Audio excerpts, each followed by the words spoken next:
A cada reacción corresponde una reacción igual y contraria. Es una ley inmutable. Es una ley no solo de la dinámica y la física, sino también una ley que concierne a la historia. Está claro que cada consecuencia está determinada por algo que sucedió anteriormente. También podríamos decirlo para la carrera de políticos influyentes, según varios analistas y sus biógrafos, por lo que sucedió en el pasado. Tomen a Benjamin Netanyahu, el actual primer ministro de Israel. Bueno, sus ideas políticas, su actuar, probablemente también su ser tan intransigente hacia algunos oponentes. Y no estamos hablando de oponentes políticos. Se debe a lo que ha sucedido cuando era muy joven, cuando era poco más que un chico, después de terminar el servicio militar y antes de convertirse en un político profesional. Algo que ocurrió a principios del verano de 1976, algo que marcó al joven Bibi Netanyahu y a su familia por el resto de sus vidas. Una ley que rige la dinámica, la física y también la historia. Está claro que cada consecuencia está determinada por algo que sucedió anteriormente. También podríamos decirlo sobre la carrera de hombres políticos influenciados en consecuencia. Este algo se llama, en código, Operación Thunderbolt, Operación Relámpago, pero en Israel también es conocido como Operación Johnny. ¿Por qué este nombre? Lo descubriremos pronto. Todo inicia el 27 de junio, 1976. Hay un avión comercial, un avión directo desde Atenas, capital de Grecia, hasta París, capital de Francia. Es un A300, un vuelo como muchos otros, un vuelo turístico. Pero ese vuelo a las 12:30 del 27 de junio, 1976, cambia de ruta. No hay fallas técnicas, no hay una huelga mala, no hay inconvenientes logísticos. Hay algo más. Hay un secuestro en curso. En ese vuelo, 4 pasajeros, 2 alemanes y 2 palestinos, toman el control de la aeronave. Son terroristas. Actúan en nombre de una causa, la causa palestina representada por el Frente Popular para la Liberación de Palestina.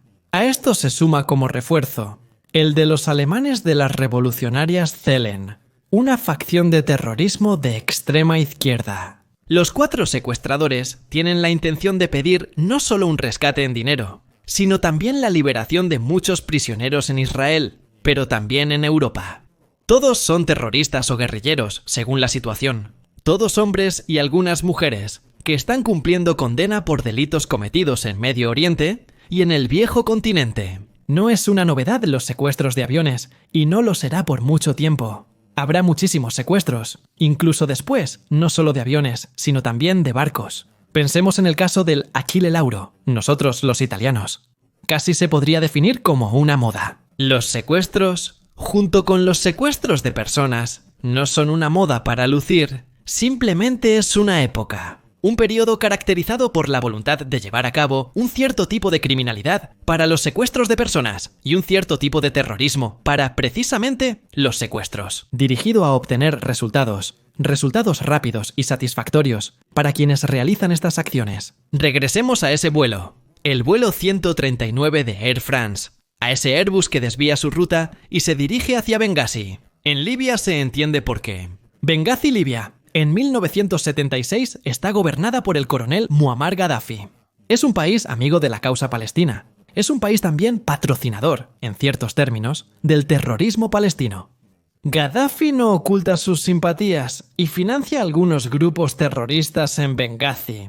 No se puede decir que sea la etapa final del viaje. Parece una etapa técnica, etapa de reabastecimiento y también para desembarcar. Una mujer que está embarazada simula un aborto espontáneo y por esto es liberada, y se le concede el permiso para regresar a casa en Gran Bretaña. El vuelo, una vez terminada la pausa técnica, se dirige hacia otro destino, mucho más lejano, en plena África, Entebbe, un aeropuerto a orillas del lago Victoria. Estamos en el corazón de África, y esto explica el fondo detrás de mí, que identifica las historias que conciernen precisamente a África. Es allí donde el Airbus aterriza en el antiguo aeropuerto de Entebbe. Uganda, de la cual Entebbe es parte, está gobernada por un dictador, que ya hemos conocido en nuestros videos, Idi Amin Dada. Un dictador sanguinario, paranoico, esquizofrénico, afectado por varios trastornos. Dice que tiene visiones nocturnas, que tiene sueños premonitorios. Afirma estar en contacto con el profeta Mahoma. En resumen, es un personaje muy pintoresco, también es un personaje con muchas caras cambiantes. Cuando llegó al poder, lo hizo con la aquiescencia de los aliados occidentales, comenzando por los ingleses y los franceses, y también con la ayuda de los israelíes. Con el tiempo, en unos pocos meses, Idi Amin Dada cambia de opinión, cambia todo, pasa de un frente a otro, expulsa a los europeos, expulsa a los asiáticos, expulsa a los israelíes, que mientras tanto habían contribuido a construir varias infraestructuras, incluyendo la antigua terminal del aeropuerto de Entebbe. Una circunstancia que también resultará determinante en el caso del vuelo 139 de Air France. Idi Amin Dada recibe a los terroristas con buenos modales, aunque se le informa casi cuando todo está hecho. Cuando el Airbus aterriza, Idi Amin, quien se enteró del secuestro hace una hora, está dispuesto a ayudar a los terroristas. También para recibir un segundo comando, un comando completamente alemán liderado por Wilfried Böse, que llega por tierra y toma el control de parte de la antigua terminal. El resto de la terminal se militariza, ocupada por el ejército ugandés, que tiene la tarea de no dejar salir a nadie. Idi Amin se muestra cada vez más a los prisioneros del vuelo y a la tripulación. Lo recuerdan muy bien. Sus apariciones, sus llegadas en un Mercedes muy lujoso, él bajándose colosal cada vez, con un uniforme nuevo y lleno de decoraciones, una más kitsch que la otra. Idi Amin se entretiene gustosamente con los terroristas, pero también regala sonrisas a los prisioneros, a los rehenes. Les dice que él es la garantía de que no se les hará ningún daño. Creerlo o no, por supuesto, en una situación como la de un secuestro, cualquiera que se presente de manera afable obtiene al menos un mínimo de crédito. Uno de los efectos de la llegada de Idi Amin también es el inicio de negociaciones reales para la liberación de los rehenes, especialmente los rehenes occidentales. A pesar de la idiosincrasia del dictador ugandés hacia Europa, la gran mayoría de los europeos son liberados. Se les permite regresar a casa, con vuelos especiales de ingleses y franceses que aterrizan en Entebbe y recogen a estos pasajeros. Sin embargo, no todos se van. Todos los pasajeros de ciudadanía israelí y aquellos de fe judía, así como la tripulación, permanecen en el lugar. Un centenar de personas, hombres, mujeres y niños mayores, se sienten incapaces de abandonar su situación. A los secuestradores, a los terroristas, Israel recibe las demandas del grupo terrorista que se consideran excesivas. $5 millones de rescate y la liberación de 40 prisioneros de las cárceles, más otros prisioneros en Europa. Pero eso es un asunto de los gobiernos europeos. Esta última cuestión, por cierto, cae después de la liberación de los rehenes europeos. Queda la cuestión del dinero y de los 40 prisioneros palestinos a liberar. Israel finge negociar. Pide una prórroga al ultimátum, el que debería expirar el 1 de julio a las 14 horas. Sí, porque los secuestradores tienen en mente matar a un prisionero cada hora después de la expiración del ultimátum, hasta que no obtengan lo que quieren. Lo digo claramente, no tienen intención de retroceder en su propósito. Y es aquí donde Israel valora el doble carril. Por un lado, la negociación, o falsa negociación, y por otro, una operación, la Operación Thunderbolt, una operación de liberación de rehenes, una operación militar. Se involucra al Sayeret Matkal, la unidad especial de intervención del ejército israelí. Se alcanzan acuerdos con los gobiernos fronterizos de Tanzania y especialmente de Kenia. Ambos estados que tienen motivos de fricción con Instituto de Investigación Amin. Kenia en particular está irritada por el activismo de Idi Amin, que ha estado moviéndose durante demasiado tiempo y quiere expandir el control ugandés en el centro de África. Una vez obtenidas las garantías necesarias, la acción comienza el 4 de julio. El mando se le confía a un oficial, un teniente coronel. Se llama Jonathan Netanyahu. Sí, lo escuchaste bien. Es el hermano mayor de Benjamin Netanyahu. Tiene 3 años más que él. 30 años, sus hombres lo llaman Johnny. Es un joven oficial, pero ya muy enérgico y capaz. El hermano menor, Benjamin, también se retiró del Sayeret Matkal, poco tiempo antes, después de otra operación de liberación de rehenes, operación en la que tuvo éxito. Benjamin resultó herido en un hombro, golpeado por las balas de uno de los secuestradores. Johnny, por otro lado, todavía está en servicio. Él es quien organizó el plan de liberación de los rehenes. Él es quien solicitó la colaboración, tanto de los ingenieros civiles israelíes que construyeron la antigua terminal de Entebbe, como de otros civiles israelíes, incluyendo a un comerciante de Haifa, que posee un lujoso Mercedes de color blanco. ¿Por qué se lo pide? Porque el plan de Johnny Netanyahu es genial. Prevé una infiltración de un comando en Entebbe. llegando por aire, sin ser notados, en un convoy de vehículos liderado por un Mercedes. Con insignias ugandesas, Johnny Netanyahu quiere fingir una visita sorpresa de Idi Amin, una de las TARAC, para desorientar a las guardias ugandesas del perímetro e infiltrarse en la terminal y liberar a los rehenes. Por esta razón, este Mercedes blanco se pide prestado y se repinta de negro, como el que Idi Amin usa habitualmente. El convoy sube a bordo de 4 Hércules o C-130 de la Fuerza Aérea Israelí y parte para una escala técnica en Nairobi.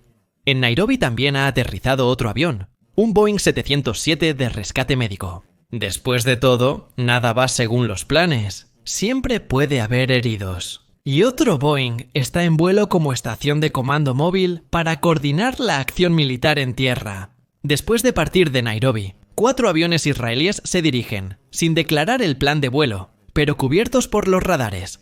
Tanto tanzanos como kenianos, hacia el lago Victoria, vuelan a pocos metros del agua, sin las luces de posición, tratando de no ser interceptados.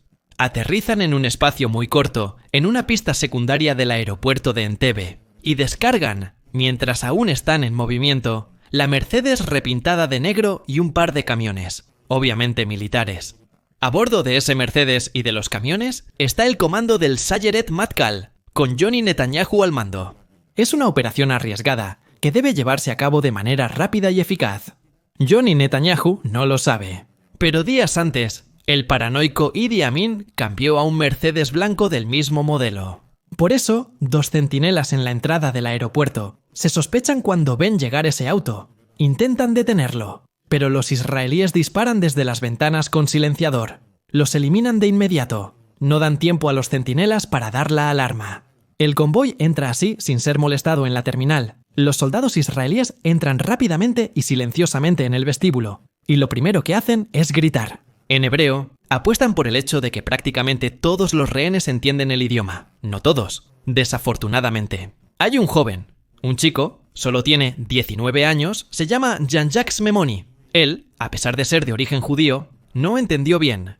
Cuando ve llegar a esos hombres en uniforme, instintivamente se levanta y corre hacia ellos. Las palabras en hebreo decían: «Manténganse abajo, somos de las fuerzas de defensa de Israel». Jean-Jacques se levanta sin entender. Cae presa de una alegría incontenible o un reflejo nervioso. Corre hacia los soldados, que sin saber que se trata de un rehén, le disparan con una metralleta. Pero poco después, 3 de los secuestradores son los que sufren la furia de los soldados, quienes, despertados por el alboroto, intentan resistir y son asesinados rápidamente.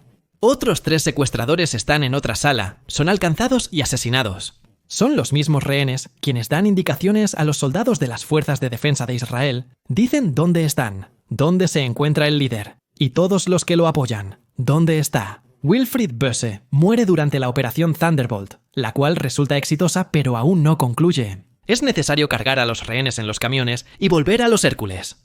Llegan más camiones. Algunos estaban a bordo de los otros Hércules, otros son requisados en el lugar. Se cargan los rehenes uno tras otro. Mientras tanto, los ugandeses se percatan de la trampa. Comienzan a disparar. El Sayeret Matkal interviene y repele el asalto. Y es en esta fase que se registran otras 3 muertes, después de las de Jean-Jacques y los secuestradores.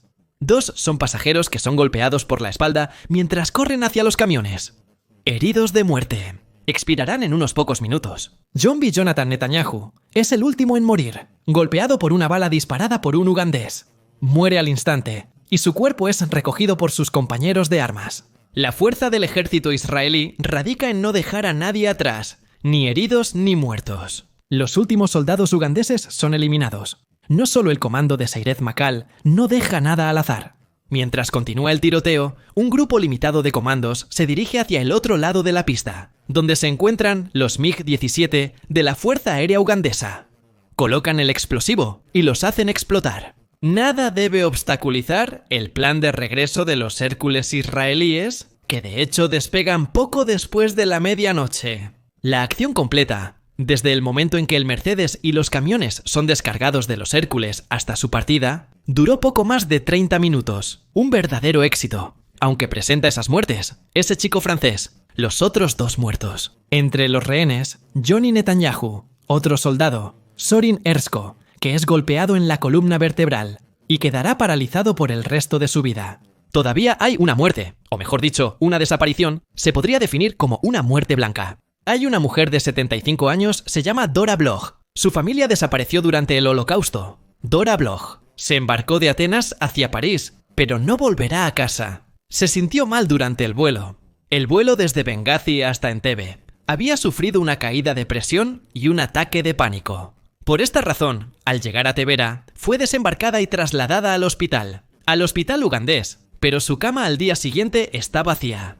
Dora no huyó, no podía huir, era anciana, estaba enferma. Se pierden sus rastros, tomará 3 años conocer su destino. 3 años después, con la caída del régimen de Idi Amin, uno de los excolaboradores del dictador confesará. 2 oficiales encargados por Amin fueron a buscar a la anciana. En defensa, le quitaron la vía intravenosa del brazo, la cargaron sobre los hombros, la sacaron del hospital y la mataron. La enterraron en el monte sin más. Los restos de Dora Bloch serán encontrados en 1979, solo entonces se podrá darle sepultura. A su regreso a Israel, la Operación Thunderbolt es un éxito, aunque se lamenta especialmente la muerte de Johnny Netanyahu. Ese duelo en la familia Netanyahu cambia para siempre, según muchos analistas y biógrafos, al joven Bibi. Desde ese momento, Benjamin Netanyahu divide el mundo entre buenos y malos, amigos y enemigos, gente con la que se puede hablar y gente con la que nunca se hablará. Es posible que su extremismo surgiera justo ese día de julio de 1976. Esta es la hipótesis formulada por muchos especialistas que han analizado su personalidad. No podemos saber cómo habría sido la historia de Benjamin Netanyahu sin la muerte de su hermano mayor. Podemos suponer, tal vez si Johnny Netanyahu hubiera sobrevivido, si le hubiera contado la humanidad que había experimentado en Entebbe. El hecho de haber salvado no solo a los pasajeros judíos o israelíes, sino también a la tripulación, que no estaba compuesta por judíos o israelíes, sino por franceses, católicos. ¿Quién sabe? Tal vez Netanyahu se comportaría de manera diferente hoy. No podemos saberlo, lo hemos dicho, pero nos gusta pensar eso. También nos gusta pensar que la Operación Entebbe, la Operación Thunderbolt, la Operación Jondi, llevó a la caída de ese sangriento dictador que era Idi Amin Dada. Y que también haya contribuido a un cambio en la historia de África. Sin embargo, podemos decir una cosa. Por mucho que la causa palestina tenga su dignidad, por mucho que cada pueblo tenga derecho a una tierra para vivir, cultivar, conservar en paz, en la que hacer crecer y criar a sus hijos. Ninguna causa puede basarse en la piel de personas inocentes. Ninguna causa puede justificar la toma de rehenes. Ninguna causa puede justificar el chantaje a expensas de los inocentes. Esto es válido para lo que sucedió en el vuelo de Air France. Esto es válido para lo que está sucediendo justo en este momento, en casa y alrededores. La única forma de resolver problemas es dialogando. Pero si la pretensión es tener razón a priori, de manera política, rechazando el diálogo con quien está enfrente, incluso si fuera el peor de los adversarios, entonces la humanidad ya no existe. Entonces solo hay espacio para la barbarie. Lamentablemente, la barbarie no tiene nacionalidad.